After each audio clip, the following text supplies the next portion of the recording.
Welcome to the Ascent Podcast, a show about inspiring people who explain their path to achievement. I'm your host, Joe Burgess, Wealth Advisor at Moxie Wealth Management. Today on the show, I chat with Bill Laney, a retired orthopedic surgeon who did something remarkable. A 3,900-mile trip on his road bike across the United States at age 70. Bill references a book called The Oregon Trail and talks about the importance of seeing America slowly. We learn about his adventures, the sights he's seen, and the stories of the people he's met. And along the way, he provides his version of success after leaving his professional career. Bill, thanks for coming in today. Thanks, Joe. It's nice to be here. I think it probably makes sense to start because I think part of what I will consider remarkable about your story is part of what you're doing, but the age in which you're doing it. So how old are you these days? I'm 71. 71 years old. Of course, the big part of the reason we're here today is to talk about some of the bike rides you've done across the country. You were an orthopedic surgeon, right? Yes. And retired now. And how long ago did you retire? Oh, about 5 years ago, completely. Completely? I had a slow-down period, which was kind of nice. But yeah, and tell me about that process, because I know sometimes physicians, there's programs where you can kind of go to different places for a couple weeks at a time. That wasn't exactly what you did as you were retiring, right? Yeah, those are called locum tenens, and I didn't want to get involved in one of those. Basically, you're hired to cover an ER for the most part for a week or a weekend or in towns that you'd never been in and other professionals that you had no idea of who they were. And Got it. Communication in medicine is pretty important, and so my group offered me part-time employment after I dropped out of the group. I basically just kept doing the same thing I'd always done, and since I had stopped doing any inpatient surgery, I'd refer all of those patients that I saw to my partners, and which they, of course, enjoyed. So I did that 2 days a week for a couple of years, and then 2 days every other week for a couple more years, and then I quit. And it was the perfect way to slow down. Now, is that a unique opportunity within your practice, or do you find that that's kind of common, that people have the opportunity to do that? I think it was unique to our group. I think in most groups, if you're not taking call and not working full-time, you're done. Right. And a lot of it's about call. Yeah. So, and what is taking call? Well, so if you got a 4-man rotation of being on call, in other words, so I see. You take care of the ER stuff after 5 until 7 the next morning. Yeah. And every fourth weekend. So you're every fourth night during the week and every fourth weekend. And most often somebody's gone, so it really works out to every third night and every third weekend while you're around. So, and after 30 years, you get tired of that. I did anyway. So. Right. And so you were able to stay on and not be on call during your 2 days a week? Yeah. Well, we had a slowdown policy where after you're with the group, age plus number of years with the group equaling 79. Yeah. You could elect to go into a slowdown, which meant you didn't have to take call. You could do that for 3 years. At the end of 3 years, you had to make up your mind. You either went back to full-time or you retired. I see. And that's when I retired. So Got it. And so you were, though, on call for 30 years. Oh, yeah. A little more than that when you count internship and residency. And call is... that's just a part of medicine. Got it. So you retire, but what we were going to talk about today was in part, or large part, the bike rides that you've done across the country. When did you start biking? I started when I was 60. I had told patients for years the best exercise for their lower extremities was either swimming or biking, neither of which I ever did myself. So when I turned 60, my oldest daughter, Megan, ran marathons and did a lot of biking. And she said, Dad, why don't get your bike going and we'll ride together. So I started doing that with a mountain bike at age 60. There's a bike ride called the Shawamigan Fall Classic in Hayward every year. In Hayward, got it. It's an off-road single-track race that follows the Birkebeiner Trail. Got it. All off-road. And the Birkebeiner is like a marathon on cross-country, right? Yeah. And I don't know how many Birkie skiers. They have 10,000 skiers or something. Okay. There's 3,000 or 4,000 bicyclists on this, on the Chequamegon. And so I did that with her maybe 5 years or something. Mm-hmm. And I crashed a couple of times. And the chicken that I am, I decided off-road biking wasn't for me. So. Although some people who've done road biking, they might say it's a little more dicey to be on the roads. Well, you got vehicles to contend with, but you don't have potholes and rocks and soft sand and trees that you can hit. You mentioned swimming and biking was a good thing for your lower extremities. Were you ever into running heavily, or? I ran while I was a resident. I had a neighbor where Marcia and I lived, and he was a runner, and so I got up to where we were running 10 miles a day. Oh, okay. He was a good runner, and I got to be, okay. And I never ran a marathon. I ran a half marathon. Mm-hmm. And then when I finished residency, I really didn't have any time. Well, I did have time, of course, but I didn't make time. I didn't think I had time. So all of my physical activities basically stopped once I started practicing. This is just a little side topic on that. I started road biking a little while ago, and part of the reason I picked it up is I was thinking, I see all the people that, and I've done a couple of marathons, but I see the people who do marathons, and it seems like most of those people who did a lot of long-distance running eventually have knee replacements or hip replacements. Am I just noticing that, or is that kind of after a certain age, you might be better off not doing super long distance with that stuff? Well, running is hard on your lower extremities. Running is a series of jumps. So when you land and you take off on one leg, you're putting probably 3 times your body weight across your lower extremity joints. So, I can't quote any studies or anything, but I can see where long periods of running could lead to some wear and tear changes in the lower extremities. But running, I think on a physical conditioning basis is actually superior to bicycling. Sure. And it's hard. We were riding, we ride every day down in Texas when I'm down there in the winter, and we were going along, we were going along at 20 miles an hour, and I said, I just read the other day the record for a marathon now is just about under 2 hours. And I said, can you imagine? They're running 14 miles an hour. Wow. For 27 miles. It's just absolutely incredible. Right. Yeah, I mean, it's a under a 5 minute, it's a 4 and a half minute pace, something like that. Yeah, I mean, it's unbelievable. Yeah, that's insane. So you start riding, you mentioned the mountain biking. When you got into road biking, how far distance? I mean, are you pretty quickly into it, or? Well, by that time I had been riding a fair amount. So this group I'm with in Texas, we ride 30 to 35 miles a day. Mm-hmm. Every day if it's nice, and then maybe a 50-miler on a weekend. And how many people are in that group? Well, there's 4 hardcore, and then we've had up to 8 or 9 people at a time, men and women. And what would you say the average age of this group is?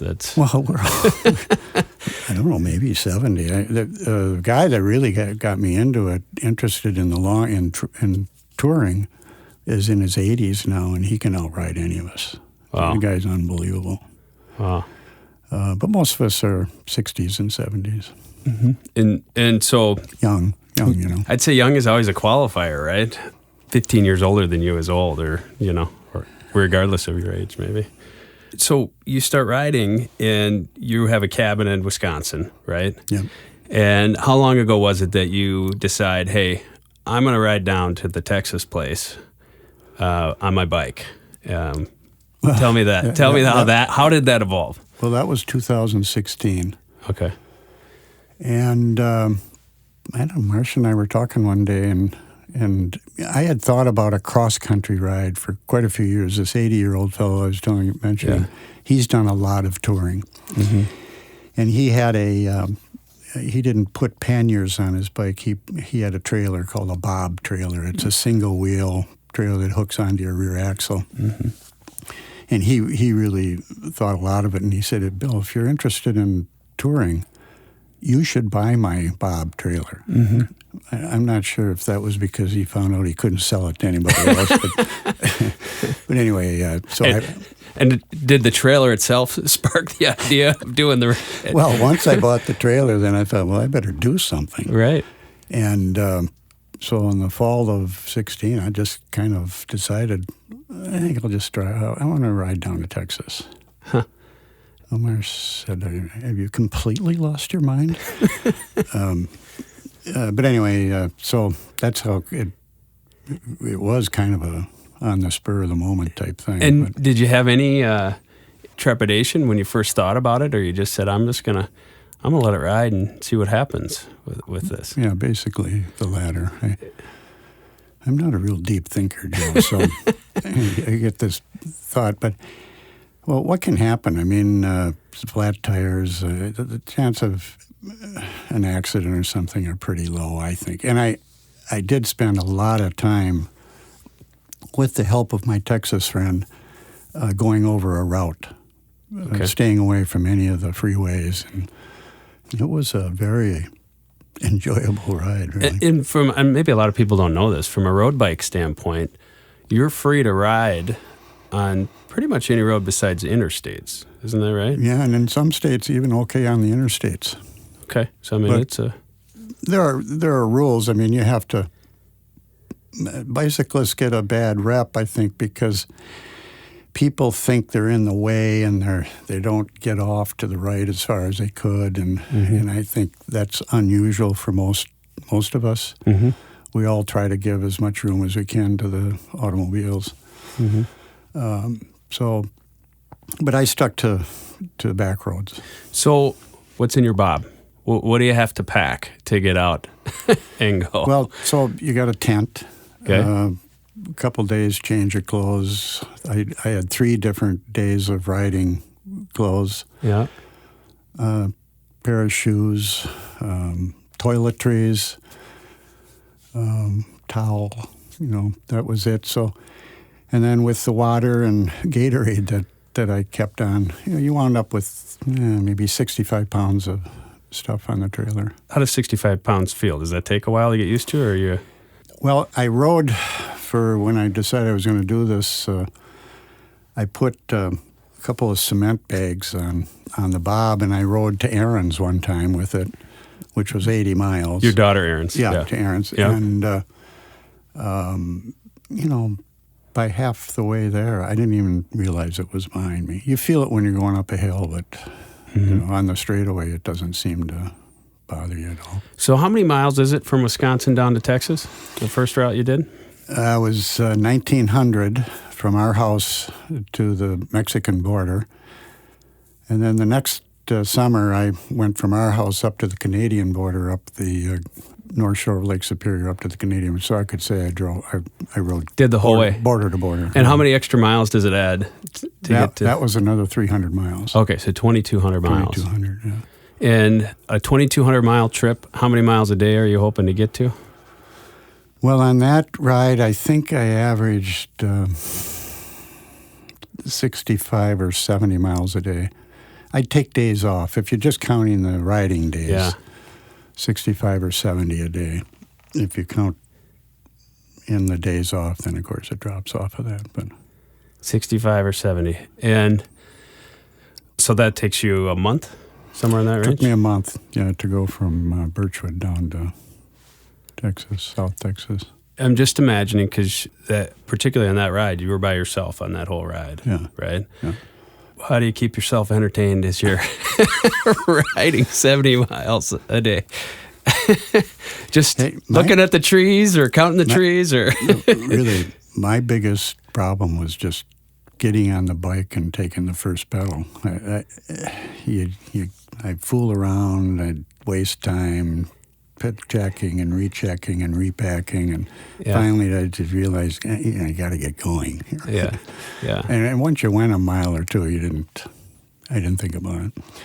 There were stretches, mainly if you're going into the wind for any length of time, it gets long. Yeah. And then you have little mind games. You pick out something way ahead and try to guess exactly how many miles it was. I do that. And, just a lot of things going on that you're trying to work out in your brain. And I don't think people haven't done a lot of road biking. There's a significant difference with wind. Oh, well, wind in the hills. And I'm not a strong rider. Yeah. There are guys that can go into the wind and go up hills without really slowing down too much, but it knocks me out. I mean, I ride, but I don't think I'm probably 17 or 18 miles an hour, but it could be a 5 mile an hour wind, it feels like, and I'm going 14 miles an hour or less or 12. Yeah. And then I turn the corner and that 5 mile an hour wind is at my back and I'm going 23. Oh, yeah. It just... Yeah, and that's terrific, isn't it? Yeah. when you turn and you're with it. Yeah, it's... Well, and to that extent, I mean, that's one of the things I think about for the duration of your ride or for the length of that was, and we'll talk about the other one in a second, is if you were with somebody, I mean, because what I've learned over the years, of course, you have a pack of riders and you're used to it with your group down in Texas you're riding with, there's a significant difference if you got somebody cutting the wind for you. Oh, yeah. Well, they say 30%. 30%. If you're drafting behind somebody, you get a 30% boost. Yeah, it's huge. You'd need a partner for these. Yeah, well, nobody's dumb enough to do it, right? So on your trip down then from Wisconsin to Texas, I'm always interested because, I'm not sure, just in general, people do as much anymore. When I was a kid, vacation often would be hopping in the car and driving somewhere, and it seems like more often than not, a trip now with the family is hopping on a plane and flying somewhere. So there's a big part of the country that you don't ever see. And so what are some of the places maybe between here and Texas that stood out to you? Maybe in a good way or a bad way, I guess. Well, I don't know if there were a couple of places, but above places were the people that I met along the way. If I didn't have any place to stay and I came into a town and I saw a city park, and these are small towns, and there was always a watering hole in these towns, so that's where I would go in, and it'd be towards the end of the day when I'm looking for some place to put my tent up. Yeah. And you'd walk into the bar, and either the bar owner or somebody sitting at the bar immediately, hey, what are you up to? Right. And you're in. Are you in your bike? You're in these biking things that you're expecting to get a lot of blowback from, and never once. Where are you going? Where are you staying tonight? And I said, well, I don't know. I was hoping I could stay in this park. Do they let you put tents up in the city park here? And the guy behind the bar, the owner, said, let me call the police. He calls the police. Okay, he hangs up. He says, no, you can't put your tent up in the park. I said, oh. He said, don't worry. I live 2 blocks down. Take a right, go another 3 blocks down. I got the blue house on the left, the great big backyard. You put your tent up anywhere back there, and I'll leave the back door open. If you need to use the bathroom, it's yours. Wow. And then his wife came in, and she started talking to me, and she said, and then in the morning when you get up, you come down here, and I'm cooking breakfast for you. Huh. I mean, that's how, and that happened everywhere. Really? Yeah. I mean, it was just... And I assume these are all pretty small towns, right? That you're all little towns, because I didn't go through any cities. Right. And the people just couldn't have been greater, really. That was the highlight of the trip, in my mind. You were talking about traveling fast, and my son Mike gives me a book every Christmas, usually on history, because we're both kind of interested in history. Yeah.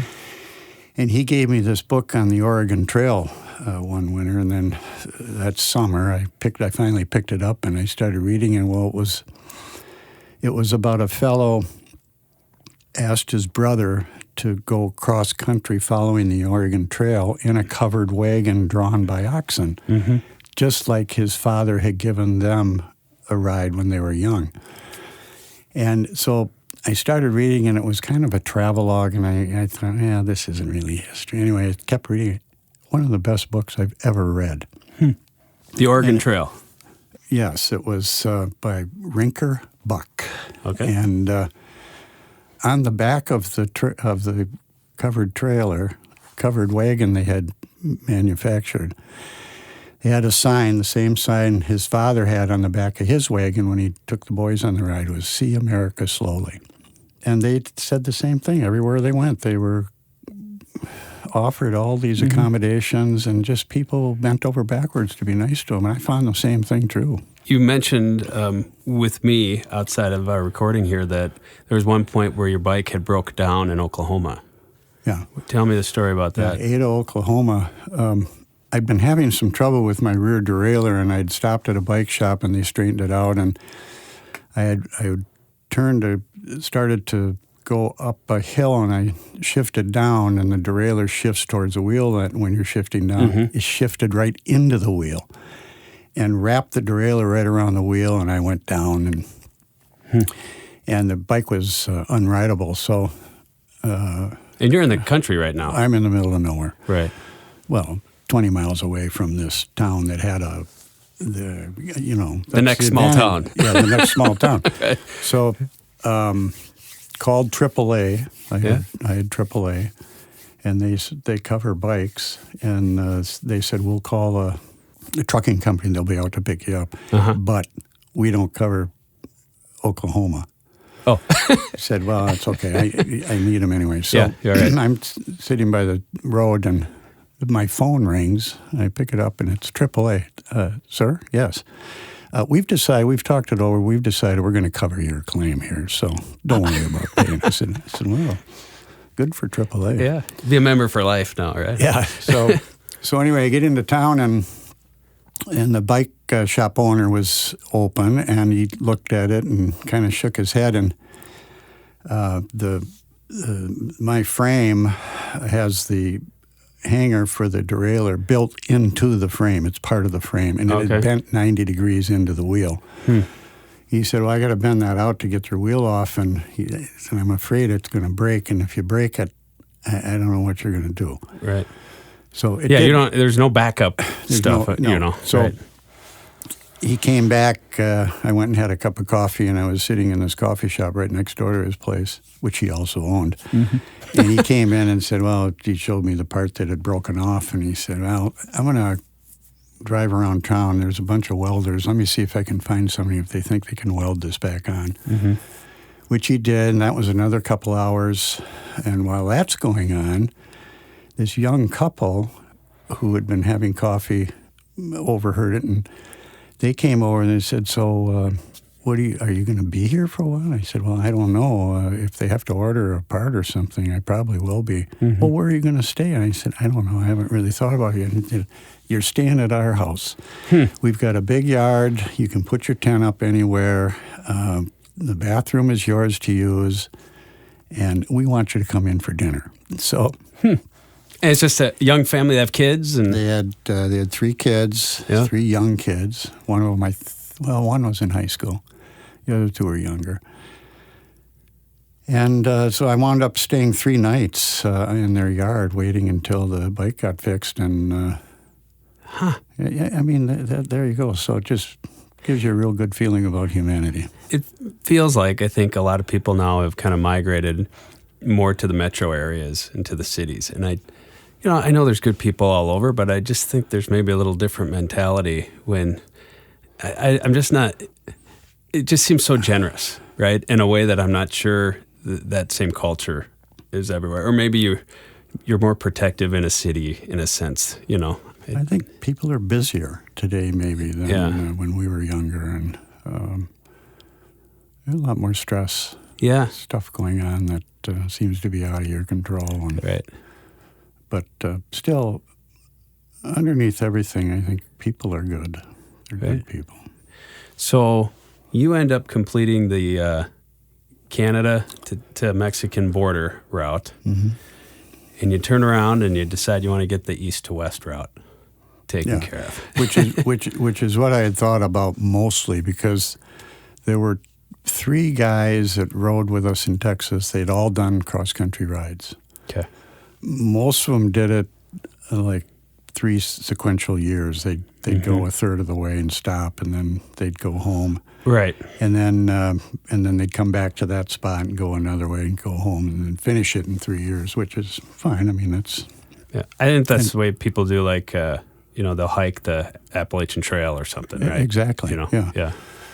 Yeah, so, well, when you have no visible means of support or reason to work, right. You can do it all in 1 year, which is what I kind of wanted to do. So, And I had a friend that lived out in Portland, Oregon, and he said, Bill, if you're going to do this, I will pick you up at the airport. I will take you to the coast. You will come back from the coast through Portland, and you will stay with me. And then from there on, you can continue. Yeah. Which is exactly the way it worked. So it was a good trip. So it's Portland, Oregon to Portland, Maine, right? Yeah. How many miles is that one? That was just under 4,000. Okay. 3,900. And like the previous one, it's 3,900 on your own? Nope. From Portland to Hood River, one of my son-in-law's brothers lived in Portland. He guided me out of Portland. Portland is a busy city. It's not bike-friendly city. Oh, okay. Which is really odd for Portland. Yeah, right? well, I mean, there are areas that are okay, but there are areas really dangerous. Okay. And okay, real quickly, just to clarify, who are Sam and Joel? Sam is my son-in-law, married to my daughter Megan. And he has 2 brothers that live in Oregon. One is Joel, who lives in Portland, and one named Nate. So Joel guided me out of Portland and rode with me to Hood River along the Columbia River Parkway, which is just a spectacular route. And then when we got to Hood River, Nate, his other brother, Nate Salter, took me in at his house that night, and we stayed. And then Nate, who hadn't been on a bike in 20 years, rode with me from Hood River to Pendleton, which is only 200 miles. Only. So, only 200 miles. Yeah, right. I mean, which is an amazing feat. I mean, for somebody who hasn't been riding. Been riding. Yes. Hood River is extremely hilly, and he walks up and down. I think he does a lot of physical activity, so his legs are okay. But it's sitting on your seat for 6 hours at a time, which I don't know how he did it. And of course, he's riding. Couldn't find any of his riding materials, so he had no helmet, no riding pants, a pair of shorts, and a loose T-shirt. I mean, it was. But I kept telling him, Nate, I just can't believe you're able to do this. That's fantastic. It is from a road biking standpoint. I think for me, it's tougher to get your butt ready for riding than it is for your legs, right? I mean, that's the conditioning you need. That's absolutely true. I mean, it took me, I'd been riding, 2 or 3 hours a day, all winter long. And it took me better part of a week to 10 days to where I could sit in the saddle for 6 hours without, really having some discomfort. Yeah. So. And you rode through the valley. So we rode through the valley for 3 days. Trying to think, that was a little over 200 miles to Pendleton, Oregon. And Pendleton, Oregon is at the foot of the Blue Mountains, and there's a pass there called Dead Man's Pass. Sounds like a cowboy movie or something, right? Well, it's on the original Oregon Trail, and that's what I was trying to do, was follow the Oregon Trail backwards. So, but that was my first climb through the mountains. How are the mountains? In other words, do you ever have to just get off and walk? I mean, how steep are you going when you're going through the mountains? They're all switchbacks. That's the steeper of. I went through 4 mountain passes, and that was the steepest one. Okay. I didn't have to get off my bike, which nice. I didn't want to get off my bike, so right. That was at the top of that pass, and it was only 6,000 feet. I think the pass was, but it was like freezing rain. If it had been a few degrees colder, it would have been snowing. I got soaking wet and was just I was hypothermic. I had this uncontrollable shivering. I didn't have any warm clothes. Oh, right. So I rode as fast as I could across the pass, and then as soon as I got down a couple hundred feet, I was fine. Got it. And so you're coming on through there, and then what roughly are the states that you're ripping through? So you go through Oregon. What's the next path? Oregon, then to Idaho. Okay. Then a little bit into the upper end of Utah. Mm-hmm. And then from Utah, I got into Wyoming. Wyoming was the second mountain pass. That's the Snowy Mountains. That was 12,000 feet. That was a real mountain. And I was taking off the morning to go through the mountains and stopped at a gas station to get a cup of coffee. And she said, "Where are you going?" I said, "Well, up." She said, "Well, the trail's not open. Pass is closed." And I said, "You're kidding." And I went a little bit, so I just, what am I going to do? Right. So I started, well, it was open. Oh, it must have just opened because there was snow everywhere up at the top, but not on the road. What time of the year did you do this? I left on May 6th. Okay. So this is the middle of May when I'm going through that range. And, Okay. That actually wasn't bad. It was just, it was a long climb. It was 6 hours, 6.5 hour climb to the top. And wow, and then, 6.5 hour climb. Yeah. Yeah, that's when your mind is playing games with you. You can't look at your computer. You just gotta, because if you think you've gone, I'm counting the switchbacks, thinking, well, the next one I got to see the top. Right. Well, you never see the top until so. Did you ever feel when you're going through this process where you're like, I'm done with this? I mean, this was a good idea, but I mean, it just more tedious than I wanted it to be, and I don't know if I want to complete it. No, not really. There was always something that happened that kind of I liked. I liked going through the mountains. I mean, once you got to the top, it's really a sense of accomplishment. And then going down was literally a breeze. You're just flying down. Right. In fact, I was braking a lot of the time because I kept thinking, well, what if the bob comes loose? Or right. So, what's your, for people who do ride bike or whatever, I know that there's some people just love going fast. Is there a top, you're going down the mountain, is there a top speed comfort level on your road bike? Yeah, for me. Yeah. For me, now, this is a touring bike that I'm riding. Yeah. So if I got up to 50, I would brake. I didn't want to go faster than that. Right. See, that's funny. Mine is way less than 50. Well, how often do you get up there? You have to be on a mountain, right? I think, in order to get up to 50. But I have a friend who went down a mountain like that, and your bike can start to vibrate a little bit, and when it gets the vibration going, it can really compound and really send your bike into where you just can't help, and putting your brakes on compounds the everything that's happening there. So this person happened to have read a book about it one time. He'd never experienced it, but he was going down the steep hill, that you just take your legs and you tighten them, just grip the bar. Right to the midline. Yeah, right to the midline of the bar, and it'll settle the bike. But he was going close to 60 and thought, I'm about to be in big trouble. Well, so that's great. So, I think you mentioned before too, was it right around Missouri? There's a really pretty trail. Do I have the right state there? The railroad trail. The Katy Trail. Yeah, the Katy Trail. Yeah, that goes from western Missouri all the way to the Mississippi. Okay. On the east side. Yeah, we rode that. Now, Marsh was with me then. Your wife, Marcia. Yeah, she joined me in Kansas City.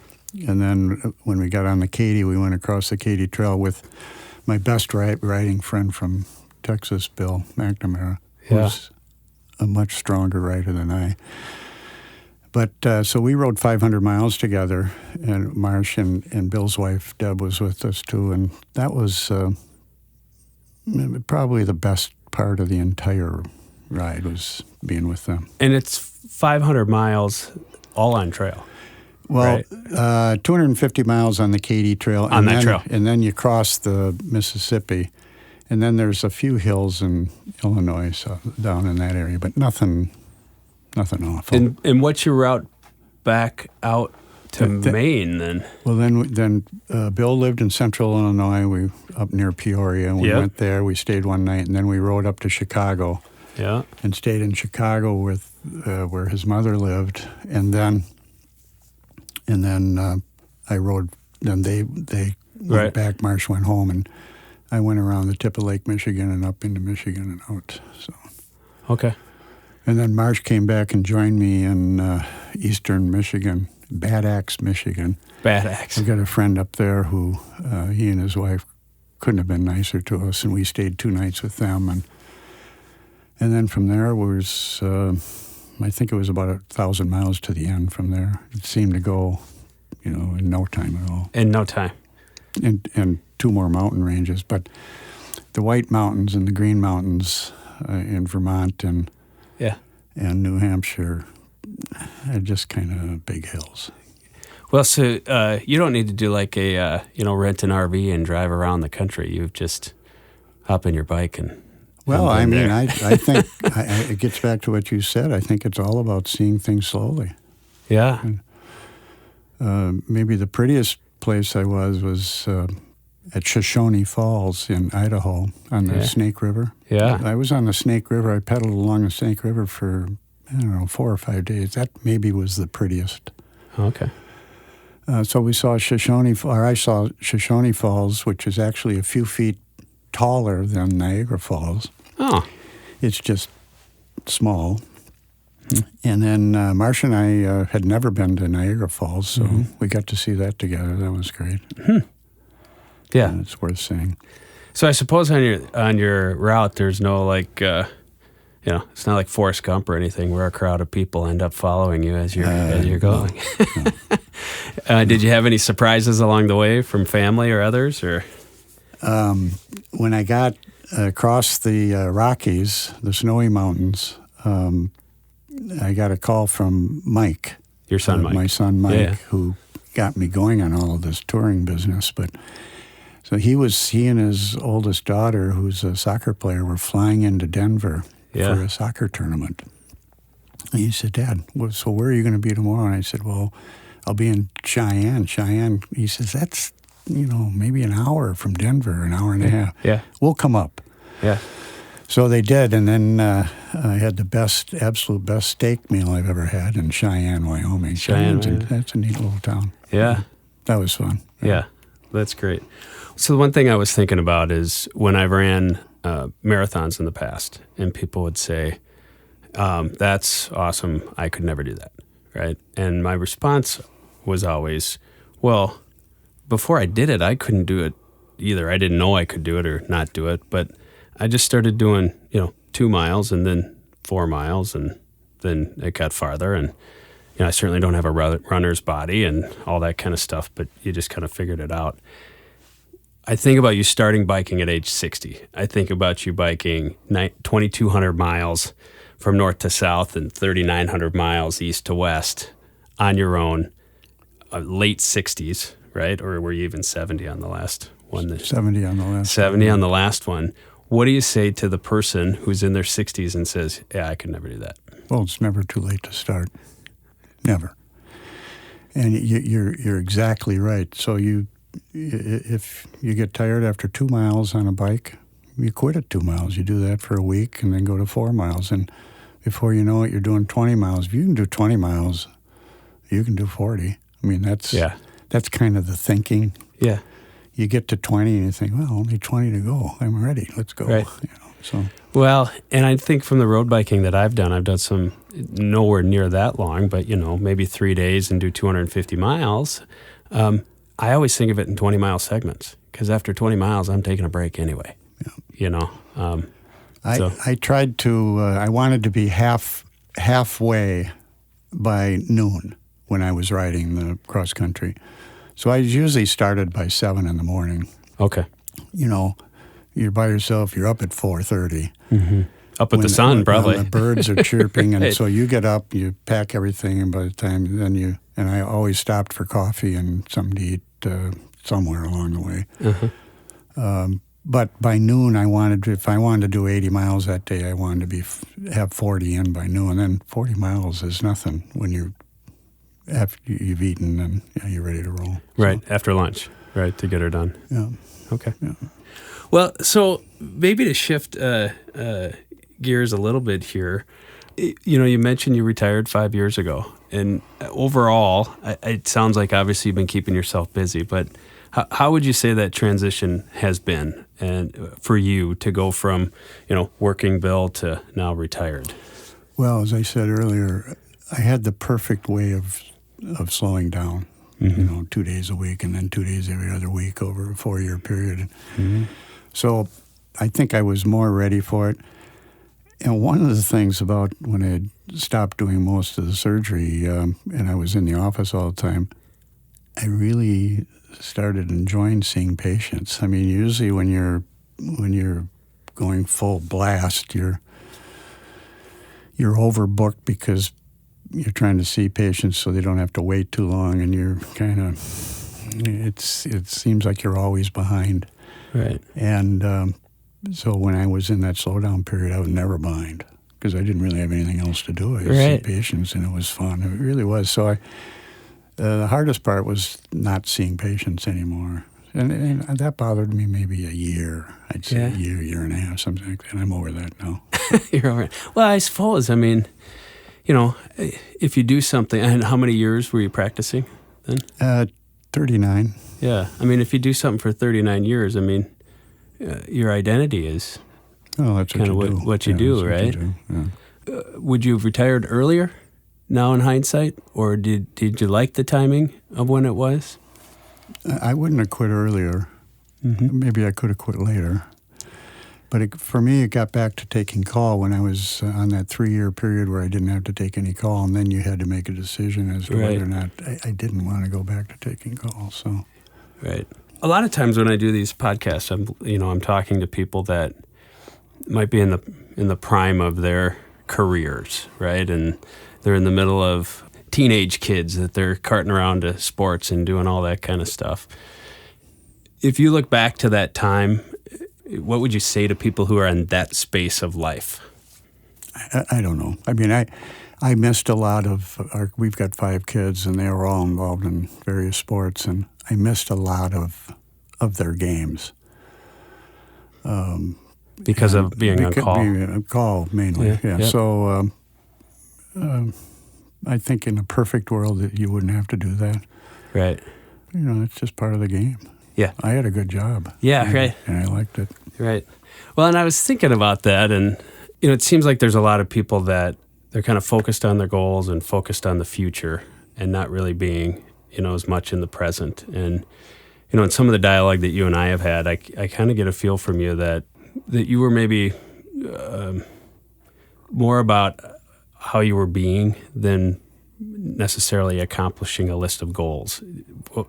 Do I have that right, or what would you say to that? Yeah, I think so. My goals weren't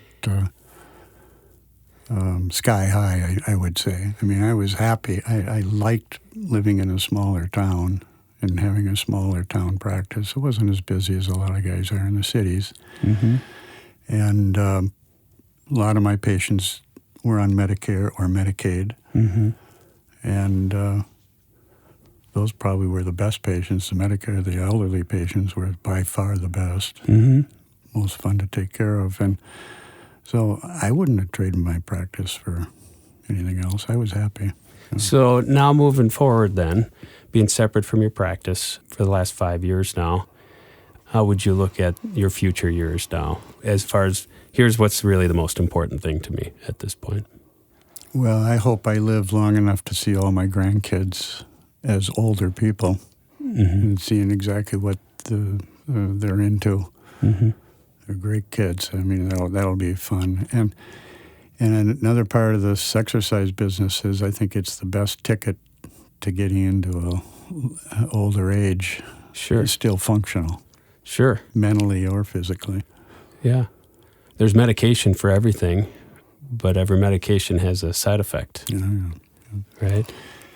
Well, my mother, that cross-country ride I did, I raised $12,000 for Alzheimer's Association, as my mom died with Alzheimer's, and that's an awful disease. Yeah.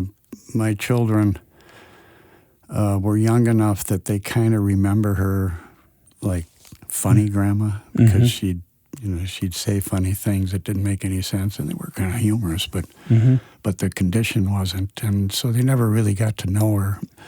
She was a extremely intelligent, well-educated, sophisticated person, and was a good role model for those kids if they had gotten to know her. If they got to know her. Yeah. So anyway, I think Alzheimer's, I'm hoping by the time our kids get to that age that it's going to be defeated. I think a lot of this genetics research that's going on is going to come up with something that's really going to stop that disease, like a lot of things. Yeah. I was a genetics major in college, and what an exciting field that is today. And speaking of that, I actually have some clients who are involved in CRISPR, that gene editing tool. Well, there you go. I mean, it's astounding what they're doing with those techniques. Yeah. One of the things that they did scientifically is there were cattle that had horns that just didn't serve any purpose, right? And they just genetically reconstituted the cattle so they don't grow horns anymore. Because it used to be a process of having to shave off the horns and everything, and it was tedious or whatever. So they just changed the DNA so they don't have horns anymore. I mean, that's minor as opposed to, curing disease. You know what I mean? Because they're also able to do some of that. It's a scary technique, of course, because you start talking about genetic engineering and all. Now the next step is a super race that could be a byproduct of that. But I think the benefits of genetic research and therapies is going to far outweigh that possibility. So, it just sprung to mind as we're talking about the genetics and things like that. I talk to my wife all the time of what would be the ideal age that you would live to. In your world, if the medicine was there, if your brain was there, and no dementia or anything like that. Have you ever given any thought to something like that? Well, why would you want to die? Right. I mean, really, I can remember when my dad turned 80, we were talking, and he says, "Gee, Bill, I used to think 80 was old." He said, "I don't feel old." Yeah. And I think that's the way it is. And 90 today probably is like 80 was when he was 80. He lived to 101. He did, wow. And I don't think he was ready to check out when he was 99. I think it's the mental aspects of aging are more important than the physical, assuming you're in reasonable health. And I think exercise is a way to reasonable health. Yeah, that makes sense. Well, Bill, that's pretty much all we have time for today. Thanks, Joe. Yeah, thanks for coming in. It was great. I loved hearing about your stories, and that was awesome. Thank you. Thank you very much. Yep. You've been listening to Bill Laney, retired orthopedic surgeon and road biker extraordinaire. You won't find him on social media, but you'll likely find him at one of his grandkids' sporting events or on a bike. Next time on the Ascent Podcast, we'll interview Kelly Mahler, member of the Minnesota House of Representatives. I think you'll find it to be a fascinating interview. One of the things we asked her is what her experience has been as a woman in the political arena.